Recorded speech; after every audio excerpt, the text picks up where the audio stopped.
King Harold I Harefoot, from 1035 to 1040, King of England. Hello and welcome back to another Parry This History video. Today we are continuing our Kings of England series with a full biography of King Harold I Harefoot. Harold I ruled in England during the difficult years after the death of Cnut the Great in November of 1035. First as a stopgap authority while his half-brother Harthacnut was detained on the continent, and then from 1037 as acknowledged king across the realm until his death in 1040. His short tenure is often overshadowed by his father's vast North Sea power and by the later return of the old royal bloodline, yet the decisions made in his time shaped how England navigated a leaderless succession and exposed the fragility of imperial union. This biography takes you through that turbulent passage so that you can see what Harold actually did, what the sources really say, and how later memory reshaped him. Significance and guiding questions. In the months after Cnut's death on November 12th of 1035, England confronted a power vacuum because the heir expected to take the throne, Harthacnut, was occupied defending the Scandinavian flank of the wider North Sea realm. Harold's availability in England, together with backing from influential magnates, allowed the machinery of rule to keep running. That improvised solution shows how 11th century English kingship could pivot on presence, resources, and negotiated consent more than a rigid hereditary entitlement, and it marks an early stage in the loosening of Scandinavian royal control that would eventually open space for later dynastic change. Harold's standing was contested from the start. Rival factions magnified doubts about his birth and about the canonical status of his mother Ælfgifu's relationship to Cnut when set beside Cnut's later church marriage to Emma of Normandy. Polemical writing, especially the Encomium Emmae Reginae, went so far as to question whether Harold was Cnut's son at all. A charge modern historians treat as propaganda, but one that forces us to weigh each source carefully when judging his legitimacy and title. Because succession norms relied on the assent of leading lay and ecclesiastical counselors rather than automatic primogeniture, the way Harold was chosen, first provisionally, then more broadly, lets us ask three guiding questions for the rest of this biography. What authority did he actually exercise at different stages? How did factional politics among magnates, church leaders, and regional interests shape those stages? And how far did later partisan memory, written to serve other claimants, distort the record we now read? Political and dynastic background before accession. Cnut's victories in England by 1016 and his subsequent control of Denmark and influence in Norway created a maritime political system in which sea routes bound scattered lands. England, with its productive tax base and developed administrative habits, was the richest piece of that system and a key source of bullion and supplies for fleets. Cnut managed its governance through great regional earldoms and a mixed Anglo Scandinavian courtly elite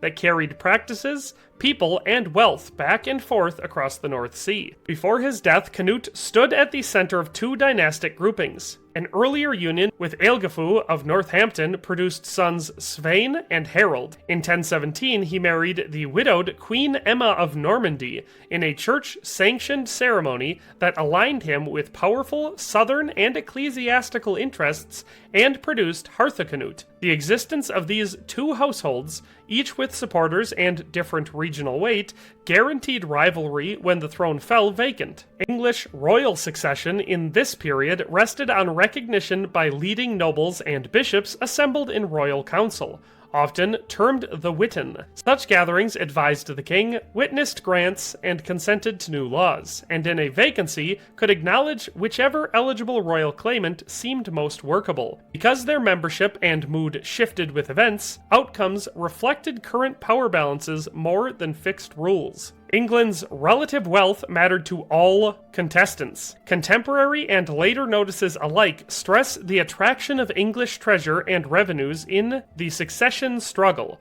a reminder that whoever controlled England controlled the fiscal engine that helped sustain wider northern ambitions. Birth, family, and upbringing. Harold was probably born in the middle of the 1010s, though no contemporary record fixes the date or place. Estimates cluster around the middle years of that decade because he was clearly of fighting age when the succession opened at the end of 1035, but still young at death in 1040. His mother, Aelfgifu of Northampton, came from a powerful Midlands family that produced the ealdorman Ælfhelm of York and other highborn kin who figured in late 10th and early 11th century politics. Ælfgifu later governed in Norway on Cnut's behalf, evidence that her status in his wider dominions was substantial even if she never received formal queenly consecration in England. Partisan writers hostile to Ælfgifu's line later circulated stories that Harold and his brother Svein were not Cnut's children at all, alleging infant substitutions to trick the king. The Encomium Emmae Reginae preserves a vivid version of the tale in the course of promoting Emma's sons. Modern scholarship treats these stories as political slander and accepts that Harold was acknowledged in Cnut's lifetime, but the charges shaped later memory and must be kept in view when reading the sources. Little is known about Harold's childhood training or early public role. Nothing in the surviving record tells us where he was raised or which retainers oversaw his education. Given his rank, he would have been prepared for arms and court service,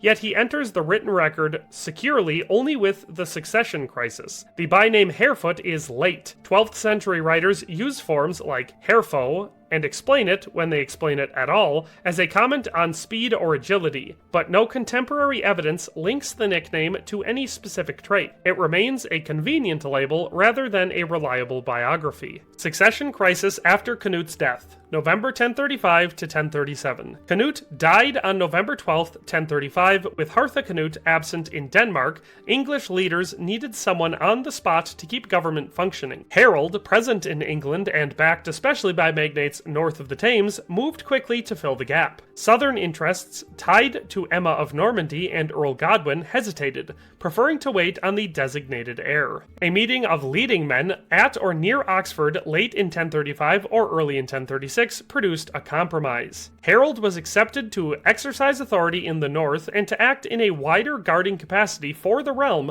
while Harthacnut remained abroad, while Emma's party continued to administer the richer southern shires in the absent heir's name. Titles vary in the sources, which describe him as regent, joint ruler, or simply king, but all convey the provisional nature of the arrangement. Control of royal wealth soon tested that balance.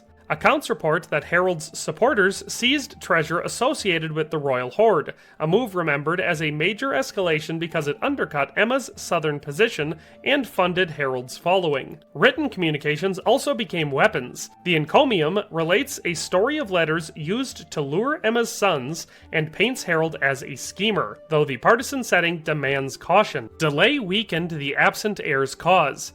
By 1037, leading southern figures made terms with Harold, Emma went into exile on the continent, and a broader gathering recognized Harold as king throughout all of England. Later chronologies, that reckon his reign from 1035, reflect his de facto authority in large regions from that date, but full national acknowledgement belongs to 1037. Major incidents during the reign. In 1036, Alfred Atheling, son of Ethelred and Emma, entered England with a force intending to reach his mother and test support. He was intercepted in the south, taken into the custody of Earl Godwin, and handed to men aligned with Harold. Many followers were killed or dispersed. Alfred was blinded and died soon afterward, later being buried at Ely. Responsibility is disputed. The Encomium blames Harold, while other traditions stress Godwin's role, and later memory often linked the atrocity to Harold's political rise. Alfred's brother, Edward, also made a brief unsuccessful appearance in England during this unsettled period,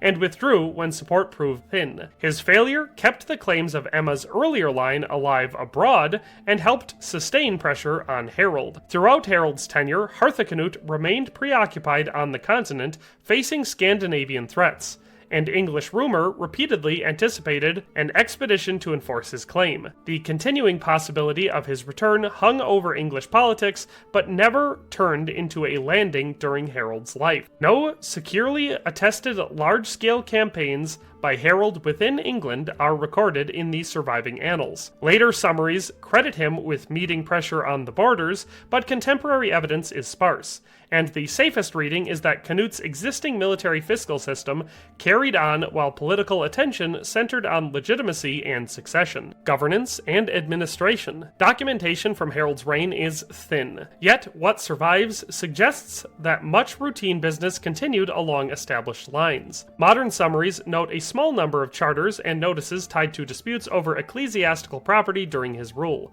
evidence that church petitioners still sought and received royal decisions even amid political contention. Nothing indicates a wholesale restructuring of offices or law. Coinage provides the clearest material index of effective reach. Pennies naming Harold survive from widely scattered mints in England, demonstrating that the die chain responded to instructions issued in his name across the realm. Numismatic catalogs and find databases record jewel cross and fleur-de-lis types, among others, showing an orderly transition from the preceding coinage and continuity into that of his successor.